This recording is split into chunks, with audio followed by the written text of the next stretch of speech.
Welcome to our top posts. Your not so unique dose of Reddit. Smiley face. AskReddit. What are some stupid mentalities and mindsets that need to end? Some people think that just because a person looks normal, they don't have a disability and must be lying. Can confirm.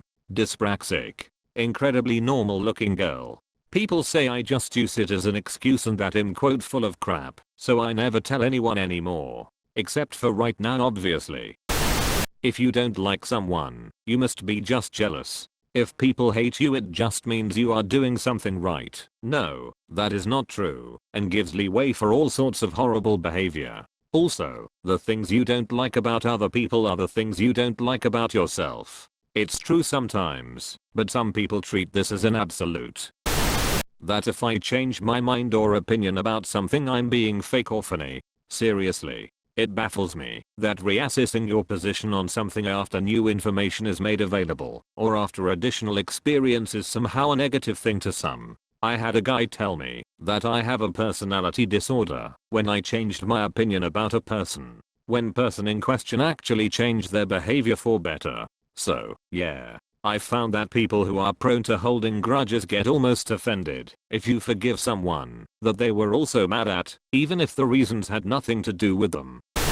I can't change anything, so I'm not going to try it. It's been agreed the whole world stinks, so no one's taking showers anymore. Modest mouse. Just because I'm young doesn't mean I don't need sufficient sleep.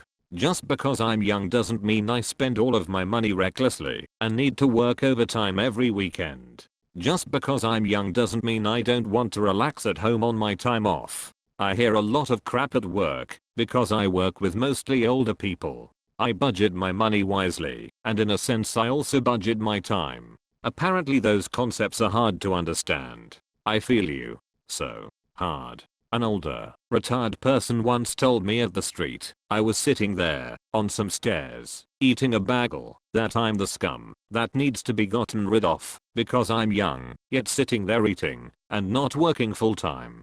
I was 17 at the time. Not even an adult. Granted, my beard made me look like a 25-year-old, but still. Sorry we weren't in factories by 7 years old like back in your day, you geriatric duck. That you need to stay in contact with all of your family members, even though some of them are incredibly toxic. I cut ties with my mom about a year ago, but I'm too afraid to talk about it for fear of being judged, or the social stigma around it. That being said, my life is much less stressful, and I still think it was the right choice. It's been over a decade since I talked to my mother. My life is better in every way. You know what's best for you. I get it, though. I felt judged because of this. In fact, it would have been 20 plus years if my ex-wife hadn't convinced me to talk to her again based upon her misunderstanding of that relationship. She regretted it almost instantly, and it took me a year to shake her back off. I'm being persecuted when I'm contradicted. My daughter would loudly protest, stop yelling at me, when I would calmly tell her things she didn't want to hear. She grew out of it, but some people never do. A friend of mine would do this when we were 15.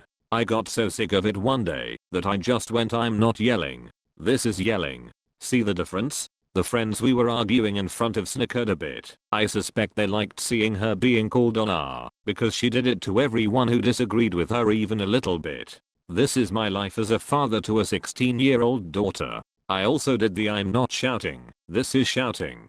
It did not end well, with my wife accusing me of having anger issues and my daughter running out crying.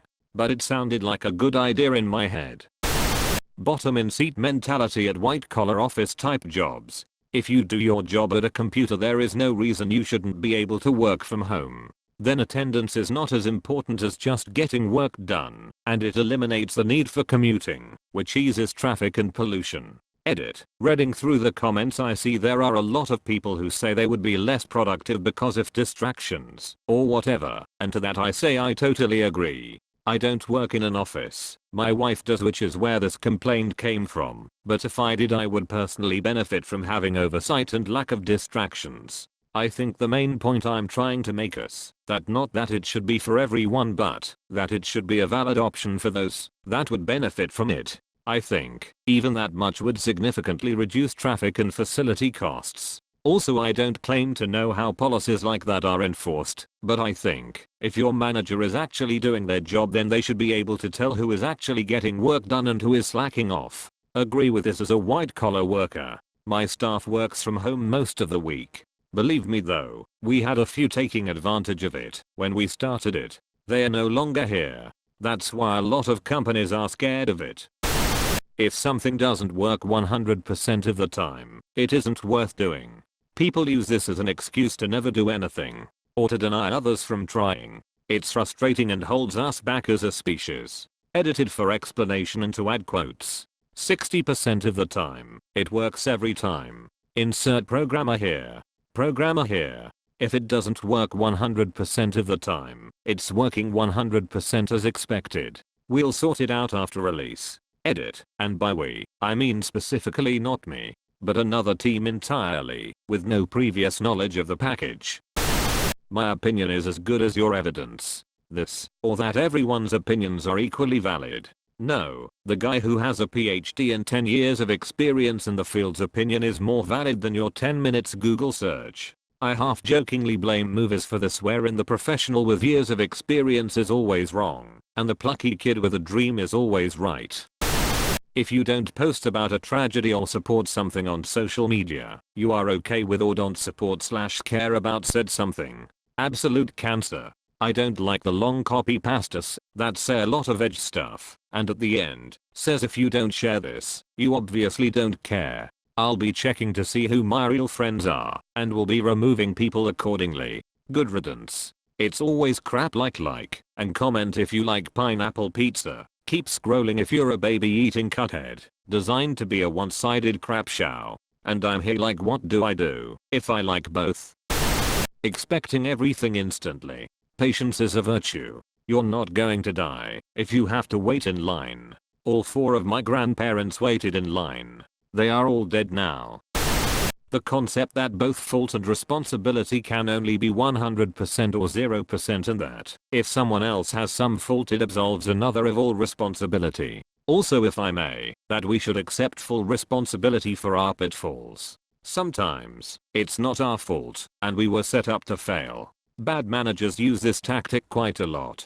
They make calculated closed-room decisions, and the employee is invited to accept responsibility for those decisions. If they don't accept responsibility as they've gotten railroaded, they are narcissistic and can't take responsibility for their actions. Another good example are toxic friends that set people up. Narcissists. I will concede that people should own their actions and take responsibility for those. They should critically analyze and figure out their level or degree of responsibility in any given situation. Most times, it is within the spectrum you mention. Sometimes, it's 0% or 100%. But shaming people to take responsibility for everything is a way of avoiding responsibility for their actions. Quitting is only for losers. If you try something and don't like it, why keep doing it? Why not allow yourself to switch to a better major, or try a different sport, or get a new job? I mean, don't quit everything once it gets hard, but why stay miserable for a quitter's never win mentality? Get a job you like. Do an activity you like. Edit. I really don't mean quit the second you struggle. I do mean knowing when to quit, as many of the comments say. I mean knowing when to go on to better things. As an example, in my own life I changed majors when I saw how miserable the future seemed to me and how badly I was struggling. The switch was the best decision I ever made. It took me too long to not see it as quitting anymore, but moving on. And thanks for the silvers, guys. And the bless up. Edit. Wow, my first Reddit gold. I'm honored. It's a sign of strength and stuff to know when to quit. Sometimes you have to quit or leave something to improve and move on with your life. I read about it on the internet, therefore it's true. My grandma does this all the time to prove her argument, and it always ends up being from some BuzzFeed article. Drives me ducking nuts. Or people will cherry pick quotes and not include the contradictory/explanatory evidence in the next sentence. Are the good old quote mine. Person A, I agree X seems crazy, but if you just look at these pieces of data it actually makes sense. Person B, I think X is ridiculous. And look. Here's a direct quote from Person A, an expert in the field, where he says I agree X seems crazy. You've made it till the end, you ducking legend.